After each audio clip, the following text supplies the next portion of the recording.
Hello बच्चों, आज क्या देखने आए हैं हम लोग? पढ़ने नहीं आए हैं। आज एक इम्पोर्टेंट इन्फॉर्मेशन आपके लिए लेकर के आया हूँ बेटा। इम्पोर्टेंट इन्फॉर्मेशन ये है कि लास्ट 9 दिसंबर को 9th ऑफ दिसंबर 2025 को सीबीएसई ने एक वेरी वेरी इम्पोर्टेंट सर्कुलर भेजा है।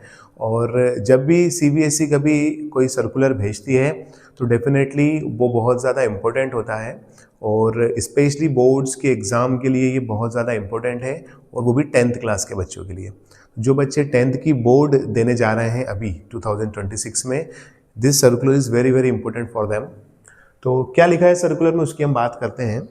सर्कुलर में ये लिखा है, अच्छा उससे पहले अपन एक बात समझ लेते हैं क्या, कि हम जो हमारे सीबीएसई स्कूल्स हैं, चाहे वो नवोदय विद्यालय से हों या फिर केंद्रीय विद्यालय हों या डिफरेंट प्राइवेट स्कूल्स भी अगर हों, तो उन स्कूल्स में, सीबीएसई स्कूल्स में टीचिंग पैटर्न क्या है बेटा।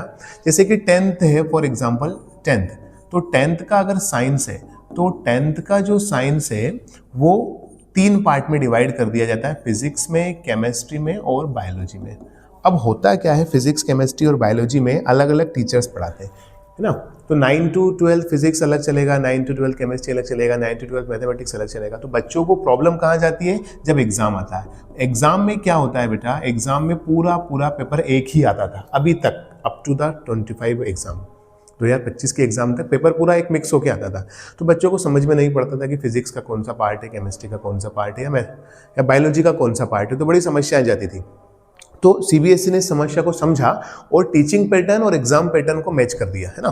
तो ये था टीचिंग पैटर्न अभी तक का, और एग्जाम पैटर्न क्या था, मिक्स था। लेकिन इस बार से सीबीएसई ने बहुत बढ़िया काम किया है आपके लिए बेटा, फायदेमंद काम किया है। उन्होंने ये किया कि अब जो एग्जाम होगा इस साल से, दिस ईयर से जो एग्जाम होने वाला है, उसमें 3 सेक्शन में डिवाइड कर दिया साइंस को, सेक्शन ए, सेक्शन बी और सेक्शन सी आपका, है ना। तो सेक्शन ए किसके लिए बेटा, बायोलॉजी के लिए, सेक्शन बी केमिस्ट्री के लिए और सेक्शन सी किसके लिए, फिजिक्स के लिए। अब बहुत ज्यादा इंपॉर्टेंट वाली बात, ये तो ही नॉर्मल सी बात, अच्छी बात है। बहुत ज्यादा इंपॉर्टेंट बात ये है कि अब जो आपकी कॉपी आएगी, आपकी जो सीबीएसई की कॉपी आएगी ना बेटा, वो भी 3 पार्ट में ही आएगी। कॉपी एक ही आएगी लेकिन उसमें 3 पार्ट रहेंगे, स्पेशली मेंशन किया रहेगा सेक्शन ए, सेक्शन बी और सेक्शन सी। ये बहुत ज्यादा इंपॉर्टेंट देने वाली बात है। बहुत सारे बच्चों इस बात को नज़रअंदाज कर देते हैं या नज़रअंदाज कर रहे होंगे अभी तक, तो लेकिन आप मत करिए बेटा। सेक्शन ए, बी, सी 3 अलग अलग सेक्शन में आपके एक ही कॉपी में आएंगे, और सेक्शन ए में आप एथोराइज्ड हो सिर्फ और सिर्फ बायो के आंसर देने के लिए, सेक्शन बी में एथोराइज्ड हो सिर्फ केमिस्ट्री के, और फिजिक्स के आंसर आप सिर्फ सेक्शन सी में दे सकते हो।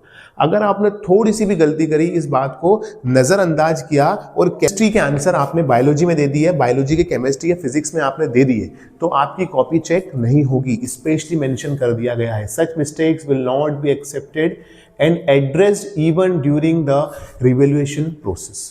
कॉपी चेक नहीं होगी बेटा, तो इस बात का विषय ध्यान रखें। सेम टू सेम प्रोसेस किसमें है, एसएसटी में, सोशल साइंस में, सोशल स्टडी में यही है। 4 पार्ट में आए, वो आंसर्स काउंट नहीं होंगे बेटा, वो आंसर्स काउंट नहीं होंगे और आपका सही आंसर भी काउंट नहीं होगा, गलत हो जाएगा। तो विशेष ध्यान रखें इस बात का, वेरी वेरी इंपॉर्टेंट है ये सर्कुलर, और बोर्ड्स के बच्चे जो एग्जाम दे रहे हैं इस बात को ध्यान करके एग्जाम में जाएं। ठीक है, थैंक यू वेरी मच। अब अगर सीबीएसई कोई सर्कुलर निकालता है तो आप तक जरूर लेकर के आऊँगा, बने रहिए। अगर प्रॉब्लम जाए, किसी भी तरीके की कोई प्रॉब्लम जा रही है बोर्ड्स के एग्जाम से रिलेटेड, तो प्लीज़ कांटेक्ट कीजिए, चैनल को सब्सक्राइब कीजिए। Thank you very much.